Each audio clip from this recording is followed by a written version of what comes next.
बात होगी मोदी सरकार पर विपक्ष के करारे वार की, मुश्किल में फंसे चुनाव आयोग की। जानेंगे राजा रघुवंशी मामले में पुलिस ने कैसे सुलझाई गुत्थी। तेजस्वी यादव ने क्यों कहा नीतीश नहीं देंगे जवाब।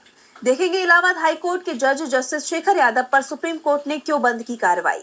और बुलेटिन के आखिर में देखेंगे जाने माने कार्टूनिस्ट इरफान की किस खबर पर पड़ी तिरछी नजर।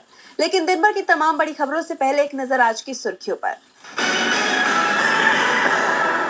डॉक्टरों के विरोध के बाद गोवा के स्वास्थ्य मंत्री विश्वजीत राणे ने डॉक्टर से मांगी माफी, निलंबन लिया वापस। डॉक्टर से बदसलूकी का है मामला। DGMO lieutenant general Rajeev Ghai को मिली डबल जिम्मेदारी, सेना में बढ़ा कद, deputy chief of army staff नियुक्त किए गए। मुंबई में हुआ बड़ा हादसा, ट्रेन से गिरकर 5 लोगों की गई जान। आदित्य ठाकरे बोले रेल मंत्री अब रील मंत्री बन चुके हैं। शेयर बाजार में तेजी, 256 अंकों की तेजी के साथ 82,445 पर बंद हुआ सेंसेक्स, तो 100 अंकों की तेजी के साथ 25,103 पर बंद हुआ निफ्टी। ये तो थी सुर्खियां। अब बात आज की सबसे बड़ी खबर की। नरेंद्र मोदी को प्रधानमंत्री बने 11 साल हो गए हैं। इन 11 साल में मोदी सरकार अपनी उपलब्धियां नहीं गिना पा रही है, बल्कि पुरानी सरकारों की कमियां गिना रही है, जिसे लेकर कांग्रेस और विपक्षी दलों ने सरकार पर तीखा हमला किया है। राहुल गांधी ने तो सीधे सीधे सवाल कर दिया है। तो क्या कुछ कहा राहुल गांधी ने, देखिए इस रिपोर्ट में। मोदी सरकार के 11 साल पूरे होते ही कांग्रेस ने सरकार पर सवालों की बौछार कर दी। कांग्रेस का आरोप है कि पीएम मोदी सिर्फ मन की बात करते हैं, लेकिन जनता क्या सुनना चाहती है इससे मोदी सरकार को कोई मतलब नहीं, बल्कि सरकार तो जनता के सवालों से भागती रहती है। इसी को लेकर कांग्रेस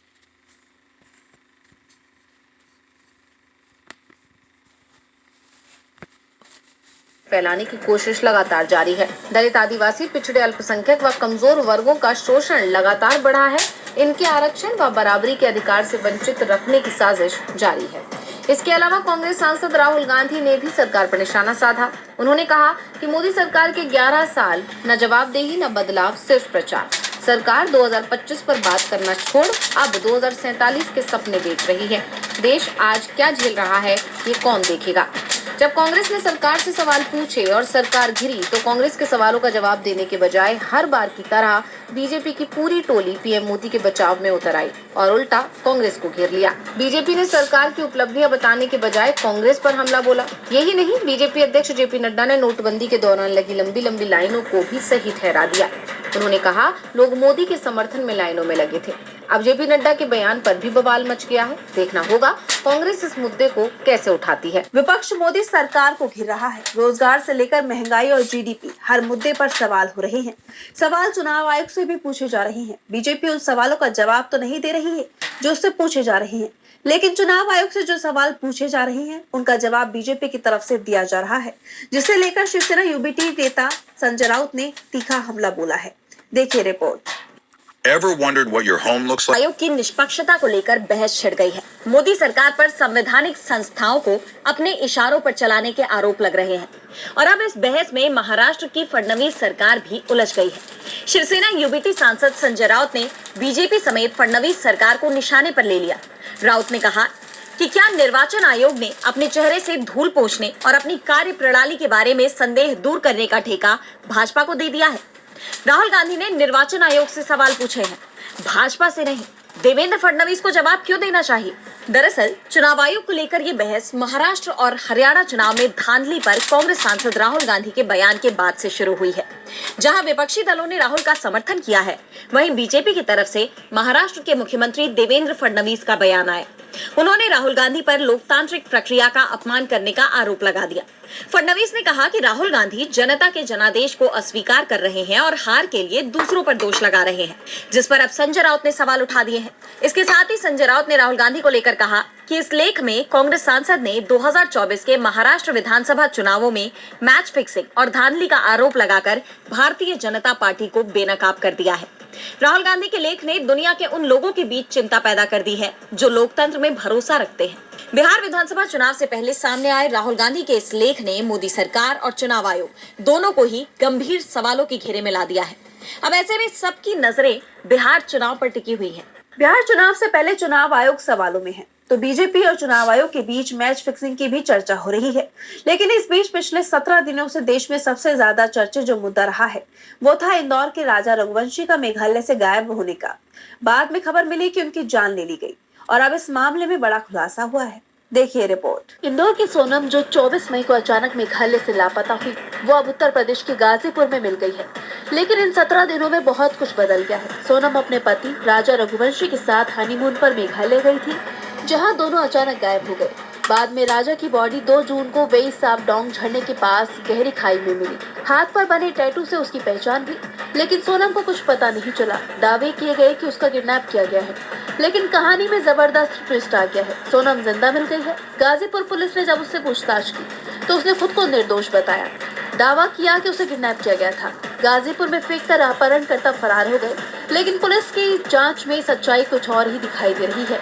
मेघालय डीजीपी इदाशीशा नोंगरांग ने दावा किया कि सोनम ने ही अपने पति को धोखा दिया और उसके नाम की सुपारी दी। भाड़े के लोगों ने राजा की जान ले ली। इस बीच राजा की पीएम रिपोर्ट सामने आ गई है, जिसमें उसके सिर पर धारदार हथियार से हमले की बात बताई गई है। इस मामले में पुलिस ने 4 लोगों को गिरफ्तार किया है, जिसमें राज कुशवाहा भी शामिल है, जिसे सोनम का प्रेमी बताया जा रहा है। दरअसल मेघालय पुलिस को शुरुआत से ही सोनम पर शक बना हुआ था और इसका कारण था कि वो अपने प्रेमी राज कुशवाहा के संपर्क में बनी हुई थी। मेघालय पुलिस का दावा है कि सोनम ने अपने परिवार को फोन किया था, ये सच है।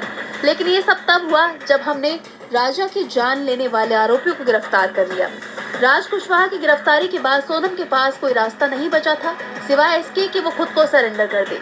मेघालय में ईस्ट खासी हिल के एसपी विवेक सईम ने कहा कि जिन आरोपियों को गिरफ्तार किया गया है उसमें पहला आरोपी 19 साल का आकाश राजपूत है, जो ललितपुर का रहने वाला है। दूसरा 22 साल का विशाल चौहान है, जो इंदौर से है, और तीसरा 20 साल का राज कुशवाहा है, वो भी इंदौर का रहने वाला है। एक दिन पहले सोनम रघुवंशी गाजीपुर में थी।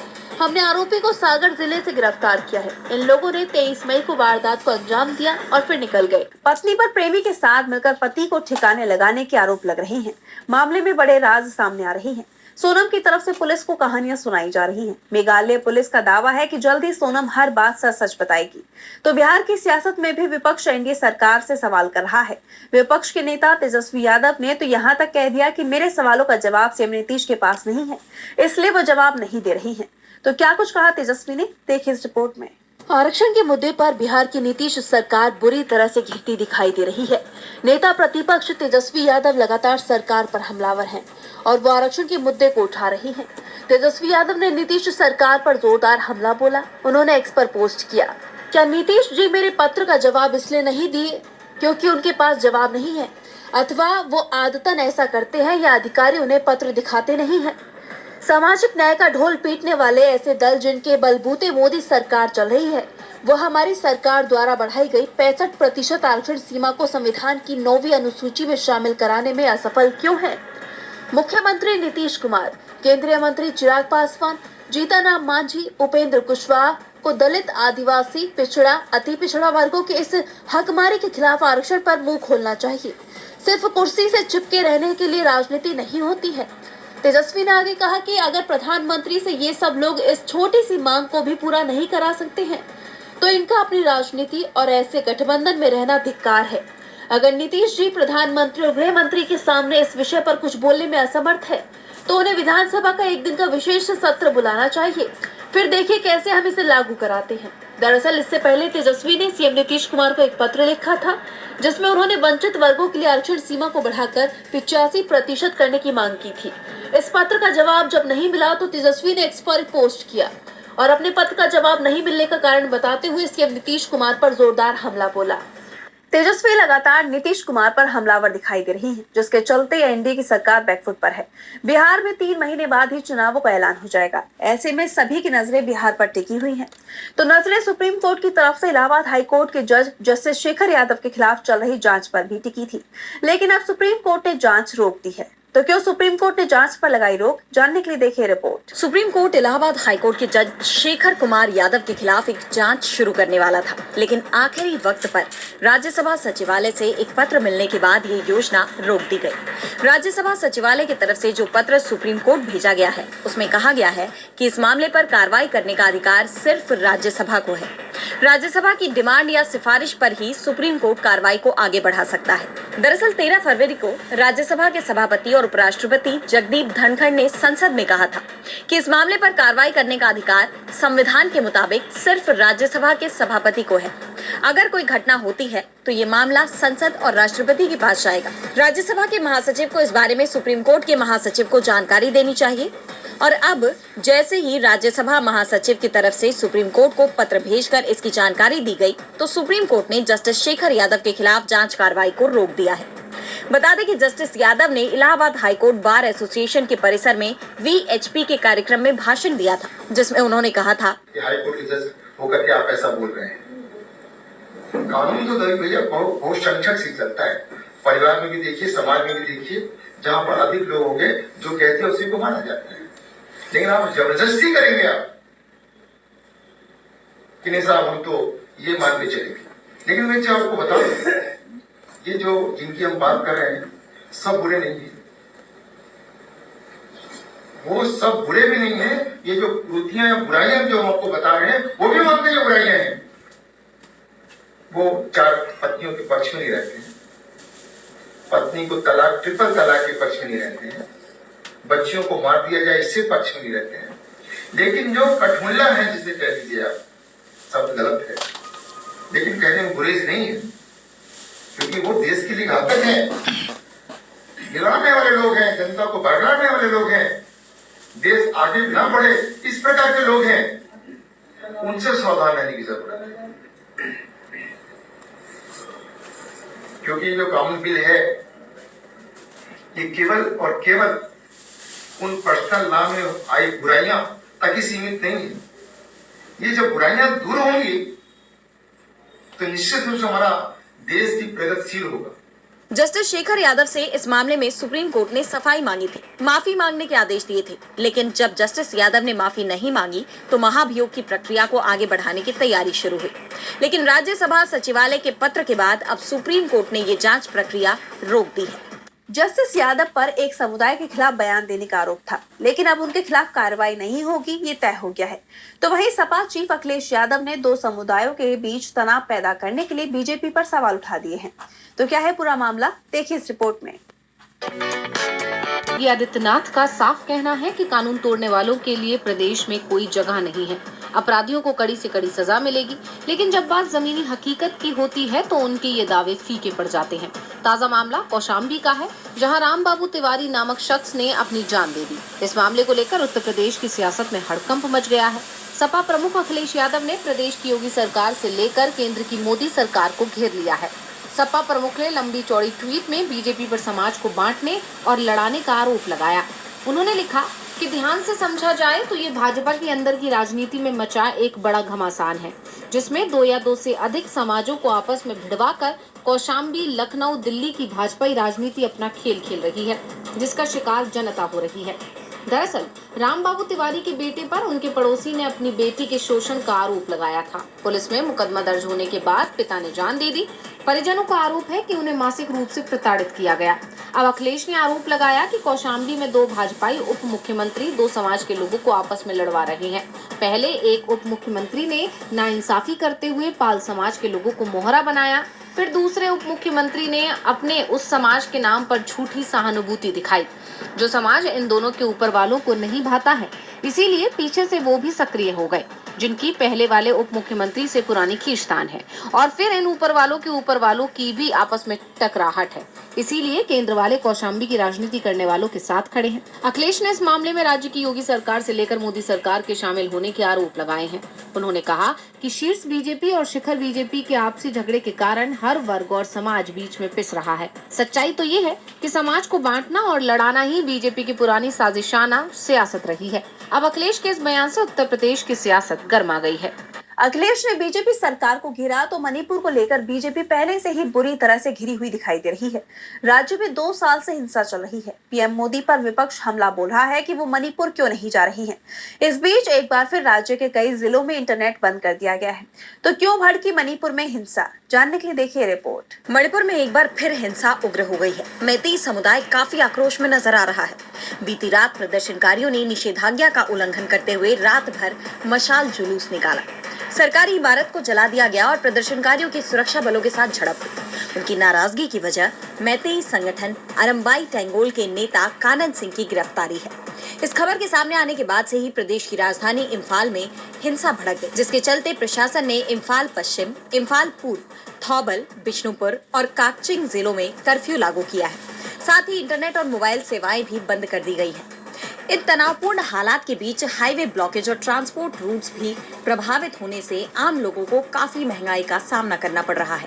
खासतौर पर चुराचांदपुर और राजधानी इम्फाल में खाने पीने की चीजें और दवाइयों की भारी कमी हो गई है। जरूरी सामानों के दाम बढ़ गए हैं। स्थानीय लोगों का कहना है कि अब सारी चीजें मिजोरम के रास्ते आ रही हैं। इससे ट्रांसपोर्ट कॉस्ट बढ़ रही है, इसलिए महंगाई बढ़ गई है। पहले जैसी स्थिति नहीं रही। इस बीच राज्य के पूर्व मुख्यमंत्री एन बीरेन सिंह और राज्यसभा सांसद लीसेम्बा सनाजाओबा दिल्ली रवाना हो गए हैं। वे राज्य के मौजूदा हालात पर केंद्रीय नेताओं को जानकारी देंगे। लेकिन सवाल ये है कि आखिर इस समस्या का समाधान कब होगा। आप जानते हैं कि 3 मई 2023 को कुकी मैतेई समुदाय के बीच शुरू हुआ संघर्ष अब तक जारी है। इस हिंसा के चलते 300 से ज्यादा लोगों की जान चली गई, 1500 से ज्यादा लोग घायल हुए और 70,000 से ज्यादा लोग विस्थापित हो गए हैं।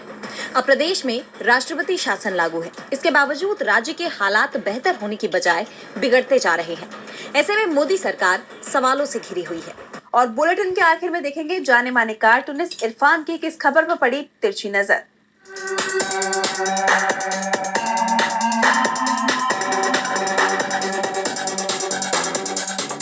ये नरेंद्र मोदी की सेलिब्रेशन सरकार को सेलिब्रेशन मनाते मनाते 11 साल हो चुके हैं। इस 11 साल में उनके अनुसार सबसे ज्यादा तेज हमारी इकोनॉमी हो गई, धारा 370 हटा दी गई।